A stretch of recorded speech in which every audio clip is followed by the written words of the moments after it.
పసుపు కుంకుమ పెట్టి ఉడి బియ్యం పోయరే, పచ్చని గాజులేసి ఉడి బియ్యం పోయరే.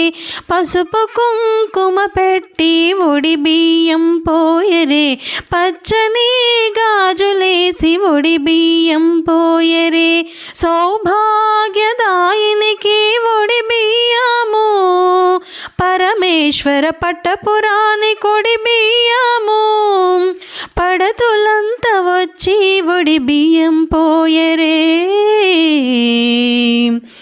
ఉడి బియ్యం పోయరమ్మ గౌరీదేవికి, పరమ పావని అయిన పార్వతమ్మకి. పోసేవారు పొయ్యండి ఉడి బియ్యము, చూసేవారు చూడండి ఈ పండగను. పోసేవారు